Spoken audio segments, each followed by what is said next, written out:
आज की कहानी है भयानक भूतनी। समय की बात है, एक प्राचीन गांव था जिसका नाम था धनपुर।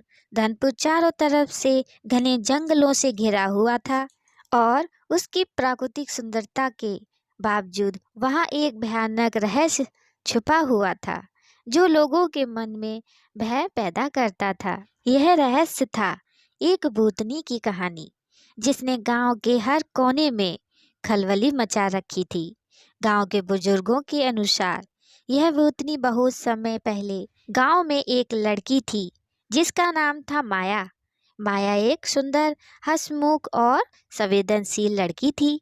उसकी शादी गांव के सबसे प्रतिष्ठित परिवार में तय हुई थी, लेकिन एक दुष्ट ताकत ने उसकी खुशियों को तबाह कर दिया। उसकी शादी के ठीक एक दिन पहले माया की रहस्यमयी तरीके से मौत हो गई। उसके बाद से ही गांव में अजीब और भयानक घटनाएं होने लगी। लोग कहते थे कि रात में उन्होंने माया की आत्मा को देखा है, एक भूतनी के रूप में। लोग कहते थे कि चांदनी रात में एक सफेद साड़ी पहने, लंबे काले बाल वाली स्त्री गांव के चारों तरफ मंडराती है। उसकी आंखें चमकती हैं और उसके चेहरे पर एक गहरी उदासी दिखती है। गांव के पुजारी पंडित हरिहर नाथ ने बताया, मैंने खुद माया की आत्मा को देखा है। उसकी आंखों में गहरी उदासी और दर्द दिखता है। गांव के कुछ साहसी युवकों ने एक बार उस आत्मा से मिलकर सच्चाई जानने की ठानी। एक रात जब चांदनी अपनी पूरी रोशनी फैला रही थी, ये युवक उस जगह पहुंचे जहां माया की आत्मा अक्सर देखी जाती थी। वह उस जगह पहुंचे और आवाज दी, माया, हमें बताओ, तुम क्या चाहती हो? अचानक ही माया की आत्मा प्रकट हुई। उसकी आंखों में आंसू थे और उसने कहा, मेरी आत्मा को शांति नहीं मिली है, मुझे न्याय चाहिए।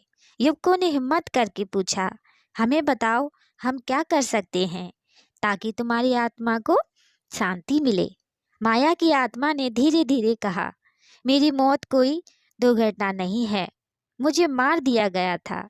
मेरी आत्मा को तभी शांति मिलेगी जब मेरा हत्यारा सजा पाएगा।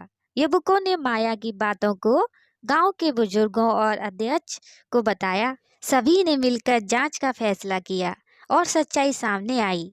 माया की हत्या उसके ही परिवार के सदस्य ने की थी जो उसकी संपत्ति हड़पना चाहता था।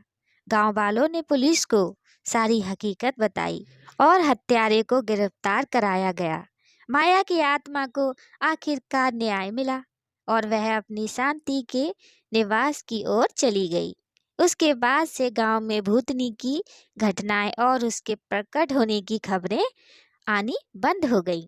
गांव के लोग फिर से अपने सामान्य जीवन में लौट आए। इस प्रकार भूतनी की कहानी ने लोगों को सत्य और न्याय की शक्ति दिखाई। माया की आत्मा को उसका हक मिला और गांव फिर से खुश शांतिपूर्वक बन गया। दोस्तों, कहानी कैसी लगी कमेंट बताइएगा, लाइक सब्सक्राइब शेयर भी कीजिएगा हमारी अगली कहानी के लिए। जय श्री राधे।